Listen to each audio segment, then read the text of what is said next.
ஈரோட்டில் பெரியார் குறித்து அவதூறாக பேசிய நாம் தமிழர் கட்சி ஒருங்கிணைப்பாளர் சீமானுக்கு கடும் எதிர்ப்பு எழுந்துள்ளது. பெரியாரிய உணர்வாளர்கள் சீமான் பிரச்சாரத்திற்கு தடை விதிக்க கோரி போராட்டத்தில் ஈடுபட்டனர். ஈரோடு கிழக்கு தொகுதி இடைத்தேர்தல் வருகிற 5ஆம் தேதி நடைபெறுகிறது. இதில் நாம் தமிழர் கட்சி வேட்பாளர் சீதாலட்சுமியை ஆதரித்து அக்கட்சியின் ஒருங்கிணைப்பாளர் சீமான் நேற்று பரப்புரை மேற்கொண்டார். மறைந்த காங்கிரஸ் தலைவர் EVKS இளங்கோவன் வீட்டின் முன்பு பரப்புரை செய்ய சீமான் வந்தபோது நாம் தமிழர் கட்சியினர் தந்தை பெரியார் குறித்து விமர்சித்து பேசினர். இதனால் ஆவேசமடைந்த காங்கிரஸ் மற்றும் பெரியாரிய உணர்வாளர்கள் சீமானின் பரப்புரைக்கு தடை விதிக்கவும் சீமானை ஈரோட்டில் இருந்து உடனடியாக வெளியேற்றவும் வலியுறுத்தி முழக்கமிட்டனர்.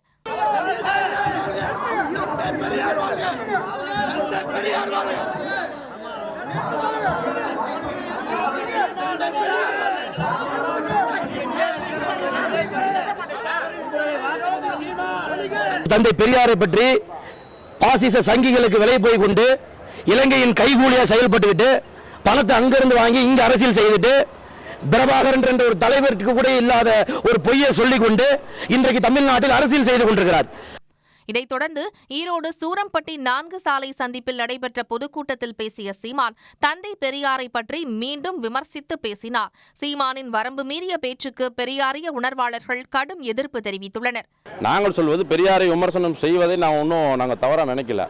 அதுக்கான ஆதாரம் கொடுன்னு தான் நாங்கள் சொல்றோம். ஏன்னா நாங்கள் பெரியார் போக்குல தான் நாங்கள் போறோம்.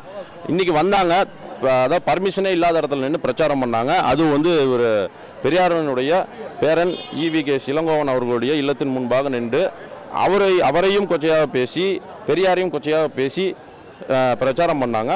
இதனிடையே தேர்தல் விதிகளை மீறி பரப்புரை மேற்கொண்டதாக சீமான் மீது வழக்கு பதிவு செய்யப்பட்டுள்ளது. மரப்பாலம் மற்றும் கச்சேரி சாலையில் அனுமதி பெறாமல் அவர் பிரச்சாரம் மேற்கொண்டதாக புகார் எழுந்தது. இது தொடர்பாக தேர்தல் பறக்கும் படை அதிகாரிகள் ஈரோடு நகர காவல் நிலையத்தில் புகார் அளித்தனர். இந்த புகாரின் பேரில் சீமான் உள்ளிட்ட நாம் தமிழர் கட்சியினர் மீது தேர்தல் விதிமீறல் PNS 174 பிரிவின் கீழ் ஈரோடு நகர போலீசார் வழக்கு பதிவு செய்தனர். உடனுக்குடன் செய்திகளை தெரிந்து கொள்ள சன் நியூஸ் பெல் ஐகானை கிளிக் பண்ணுங்க.